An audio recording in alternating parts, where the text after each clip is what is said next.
Hello, my name is Virgil, and this is Literally Books. Today, I'd like to talk about James Clavell's Shogun.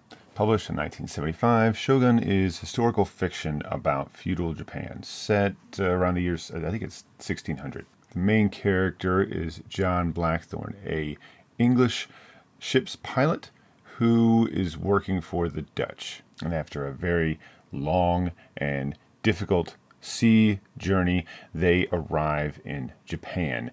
And without getting into a lot of the historical references or historical sort of setup for this book, essentially Blackthorne and his crew are not received favorably by the Portuguese, who have a foothold in Japan, who have like a trading history with Japan. And Japan is, at this period in time, mostly isolated from Western culture, except for the influence of the Portuguese. The Portuguese have introduced Christianity, specifically Catholic Christianity, into Japan, and it had a reception and then sort of a rebuff. They're sort of tolerated, but not necessarily favored. But Blackthorne is not there to set up any sort of crusading sort of mission. He wants to establish trade with Japan, or he's hoping to. And so the story follows Blackthorne as he learns Japanese culture, learns Japanese language, and works to sort of build a bridge between the English and the Dutch and the Japanese. It's based on semi-true historical events. I mean, it's based on historical events, but it changes the names and changes like how the timeline for the events and things like that, like some of the details.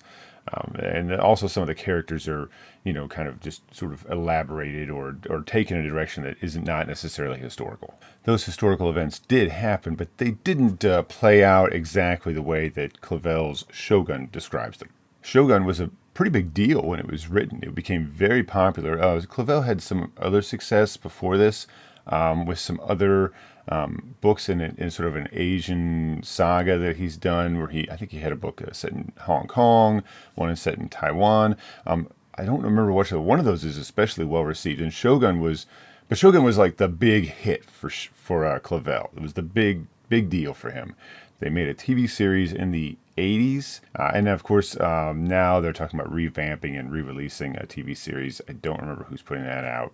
Shogun is very much a sort of popular fiction book. I mean, that's what it feels like to me. When you read this book, it feels like this book is written for everyone. It's sort of tries to never be too complex with its language or its structure, to not alienate anyone. I think, although it might seem a little bit kind of like taking a hit at it or something, it's the kind of book that you could give to your mom to read, and she would probably be like, "Oh, cool." And it has a sort of made for TV like quality to the read, I think, and that kind of makes sense. Clavell wrote screenplays before he started writing novels. I think there was a writer's strike, and he was a screenwriter, and then he decided to sit down and write novels, and those proved successful for him. And I think he still did some screenplay work after this. After writing the first book. This Shogun is not his first book. It's written and presented in a way to sort of be a primer for someone for Japanese culture and history. And I think that in some ways it's a good one, and other ways it isn't. I think if you don't know anything about Japanese culture and you don't know anything about Japanese history, this is a good place to start. It's easy to pick up and read. I think it gives you a pretty broad overview. It's it's inaccurate, I think, to what true Japanese culture is, or true Japanese history, especially since it changes the names and the events a little bit. So if you read this and you think, "Oh, I understand this period of Japanese history," a really great example is the use of messenger pigeons in this book. They weren't used and didn't exist in Japan really at this time. It's something that happened much, much, much later. But there's extensive use of them in the novel, so it's a little out. That's like one like very glaring example. It doesn't really change anything in the novel, but again, like, because it's used so extensively, you get the feeling that that's accurate, and it just isn't. It wasn't going on. It makes it so that these characters in this story can communicate easily instead of someone having to spread rumors and they eventually find out like that, or have spies. Right? That's the reason for it. So narratively, it makes sense. It's not accurate. I've read that when this book came out, that a lot of people would talk to Clavell and he goes, "This is an accurate story to Japanese history, to people who didn't know. And the people who did know Japanese history sort of confronted him and said, well, I'm allowed to have some artistic license. Yeah, it's not accurate. So it's fine that it's inaccurate, but the fact that he sort of presented it to people who didn't know as though it was, and then when he kind of like was sort of like called on it, he'd say, oh, yeah. But never really like came out and said, yeah, this book's inaccurate, like to everybody. I don't know. There was a little bit of that. I think I get a sense of Clavell is that he's sort of and especially being a screenwriter, that he's like marketing himself. Okay, I get it. I don't think it's really that much of a crime or a sin, so to speak, but it is something for a reader to know that if you read this, that you don't want to like start talking to people about Japanese history and culture based on the reading only of this book. That would very much give you a inaccurate picture. It's definitely a great start. It gets you the groundwork for you to go on and read more. Another example is like the obsession that everyone in this book has with honor. I am not suggesting that Japanese history, that people, nobles and people of culture didn't have a lot of energy about honor. Certainly, it's part of the culture. But did they talk about their honor all the time? I mean, think about it in like our terms. Like, what are we obsessed with? Well, I mean, in modern American, especially culture, we're obsessed with cool, right? Being cool. That's like an ideal. Like everyone is trying in some regard, in some way or another, to be cool. That could be lots. It could be a cool in a quirky way, or cool in a classic way, or whatever. But do you walk around and say like, oh no, I can't do that, I'll look uncool, and like talk about it all the time? No, you don't. You're like, oh no, I don't want to do that. And people just sort of know. And that's where it gets weird, is that the dialogue in Shogun is very simplistic and repetitive, and people say like, talk about honor. Like the word honor occurs so many times in this book, and it just like kind of, though the speech isn't necessarily bad, the dialogue isn't bad per se, but it's very like simple, very basic dialogue. Even when that makes sense a little bit when Blackthorn is trying to communicate with someone who speaks Japanese, and there's a language barrier, and he has to speak very like caveman-like as he starts to learn Japanese. But when it's people who are Japanese speaking to each other, it still sort of has this sort of like repetitive sort of nature to it. It's things that might come off a little better in a screenplay, or like with actors who might, put a little twist on it, and use expression and, the scene, so to speak, to sort of develop that statement, as opposed to saying like, that's against my honor, or I would lose honor by doing that. Just in the book, it seems a bit repetitive, and in general, the language in Shogun is pretty simplistic. It doesn't try to do anything complex with its language structure. A lot of the story is sort of developed through inner dialogue, and also a lot of repetition of concepts. Someone will think something over and over and over again, and even talk to people and tell people things, and then later on they'll tell somebody something, and it'll be like, didn't you already tell this guy this? Haven't we heard this? Like that you think this and this and this and this and this.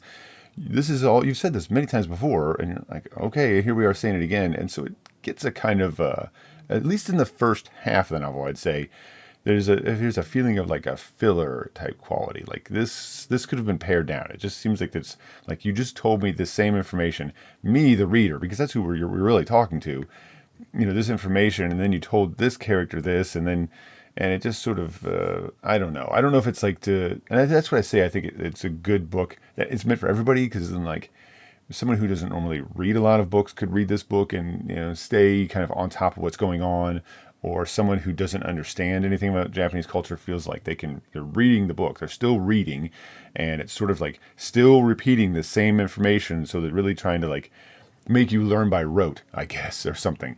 That's kind of what it feels like. And a lot of the dialogue also has a sort of sameness to it. Like people don't have like unique tones, so to speak, to their speech. And since there's a lot of the story is told through dialogue, or there's a lot of dialogue in the story, which I enjoy dialogue in stories. It's something I love. The fact that it doesn't seem like every person really they're all sort of doing this like saying something you've already said over and over again, and it's talking about honor, and it just sort of feels like all the characters sort of feel like they have a similar voice, and you don't always know who's talking. And that's not accurate. It's not that you don't know who's talking. It's that they all kind of sound the same. Like you could quote a character saying something, and someone would say, oh, who could that be? There could be one of 6 different characters saying that. That's never unclear in the book. The book goes a long way to make sure that you know who's talking. It's not that it's confusing. It's just like, the characters have a similar, like, they don't feel very well developed. There's definitely, until like you get to the later parts of the book, the characters all seem sort of thin, and they're very not very distinct in that way. I said all this stuff. I said all these things to make you think, maybe I shouldn't read this book. Actually, it's completely inaccurate. This book is a really great book. It's a lot of fun to read. How is that possible? Let me explain. Clavell sort of makes you like this book despite yourself. He just keeps, I don't know what it is. It's like the story keeps going and you just get, and I got engaged despite my misgivings, despite things that I saw where the writing wasn't the best and the dialogue wasn't the best and the story wasn't completely accurate. And I felt like people talked about honor to a ridiculous level. And it's not a very action story. It's much more like a political type story. I just got drawn in. It just has like a quality about it that's very, that just sort of pulls you in. It's very, very much wants to receive you as a reader and make you enjoy your experience. And you get, I don't know that exactly, I guess I got invested in the characters, even though they felt kind of the same. I got invested in a romance that Blackthorn develops with one of the other characters. I got invested in that. I got invested in the Taiko, becoming the his refusal that he wants to be a shogun. It just really became just a really enjoyable experience. A book that I'm like, even though I can say all these little things that I didn't quite like about it, that I thought were not quite great, I was like saying you probably should read this book. Even if you don't know anything about Japanese culture, like I said, I think it's a pretty decent introduction. You just need to know moving forward that don't start like saying, well, I read Shogun and this and this and this. No. Wait a minute. You need to keep going. You need to read a little more before you, do some research before you start saying things, right? I'm not saying it's inaccurate per se, but it may not, but there's a good chance that something that is not quite accurate or that's a bit misleading. Even if you know about Japanese culture, I think in where you could sort of be like, oh, I don't know about that. It seems a little silly. I think you'll still find that you kind of end up liking the story despite yourself. You end up, especially the second half of the book, after all the characters are introduced, the second half of the book really draws you in. You really get invested in these political maneuverings and this sort of like thing that's happening, right? This sort of this climax of events it's building towards.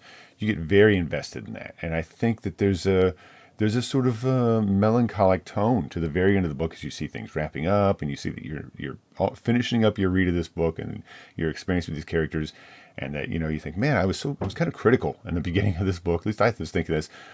And now I'm, kind of missing them, sort of, dang, it's almost over. That's kind of a bummer. I really enjoyed this story. I wanted more time here. So I know there's a sequel to Shogun. I don't remember the title. And so I definitely want to read another Clavell book. I know, and I guess let's talk a little bit about Clavell himself.